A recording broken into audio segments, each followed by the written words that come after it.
going on, guys? Tyfunded here. What if I told you that motivation is one of the most unreliable things that you can depend on? Everyone loves to say, I'll do it when I feel motivated. But the truth is, if you wait on motivation, you'll spend most of your life just sitting around waiting. Today, we're going to talk about why discipline beats motivation every single time. Why your brain naturally pushes you toward the easy route, and how you can break the cycle starting now. Chapter 1: The Lie of Motivation. Motivation feels great. It's that spark that hits you after watching a hype video or hearing an inspiring quote. But here's the problem. Motivation is emotional. It's completely emotional. And emotions can change very easily. You'll feel motivated at 2 p.m. on a sunny day. But what about when it's 6 o'clock in the morning? The rooster's just... and it's raining and you slept badly. What happens then? That same motivation disappears instantly. Motivation is like a friend that hypes you up but never shows up when it's actually time to put in that fucking work. Discipline, on the other hand, is the complete opposite. Discipline says, I don't care how you feel. We're doing it anyway. Chapter 2: The 3 a.m. motivation concept. Let's talk about something I like to call 3 a.m. motivation concept. At 3 a.m. your brain works differently. This is the time when you start thinking about your future, your regrets, your goals, and your dreams. At 3 a.m. you tell yourself, I'm going to change my life. I'm going to wake up early tomorrow. I'm done procrastinating. As you guys know, I did a whole video on that before. And you mean it. In that moment, of course, the motivation is very real and very, very much there. But fast forward to 9 a.m. the next morning, what happens? You hit that snooze alarm and you go right back to bed. You forget the promises you made yourself at 3 a.m. That 3 a.m. motivation is just completely faded out. It just comes and goes. But here's why. 3 a.m. motivation comes from your emotions and not real solid action. It's like a trailer to a movie. You get hyped to see the movie, but the real work hasn't started yet. Motivation gives you ideas. Discipline builds the reality. Chapter 3: Why your brain chooses the easier path. Now let's dive a little deeper here. Your brain is designed to take the easy option. It's not out of laziness. And this isn't just being unmotivated. This is strictly and simply biology. Your brain's number one job is survival, not success. That is what people get the most confused. It doesn't care if you become rich, fit, or disciplined.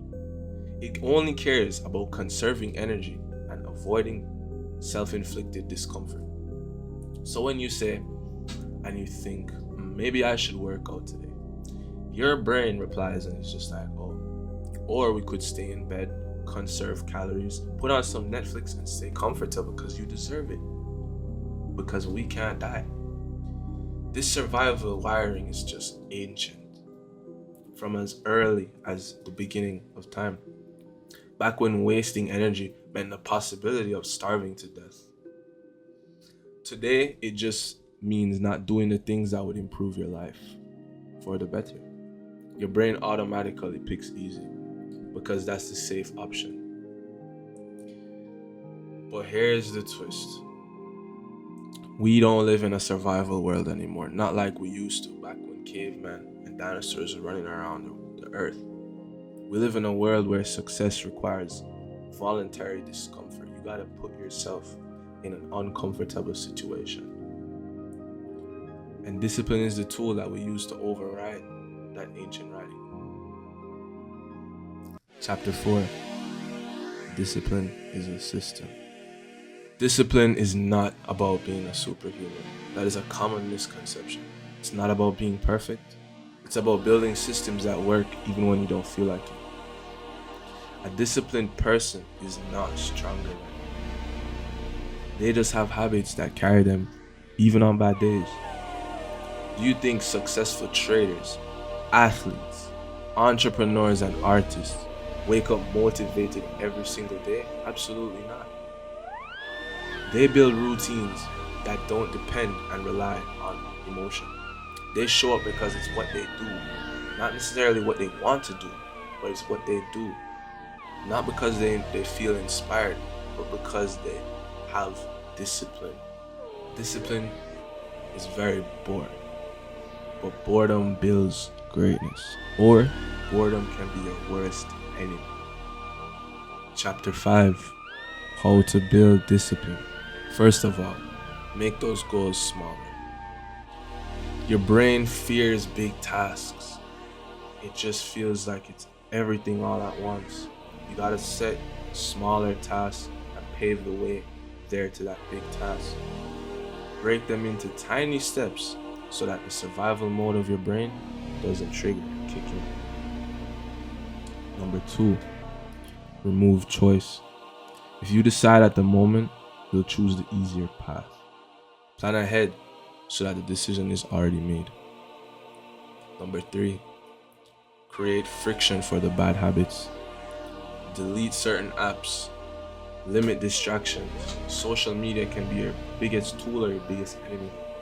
You get cheap dopamine from just scrolling like this with one hand and one thumb. Make the easy path harder. That's all it's gonna do, to make everything harder. Number 4, create momentum with identity. Don't say, I'm trying to be disciplined. Say, I'm the type of person who shows up no matter what. That's that delusion you gotta carry with you throughout life.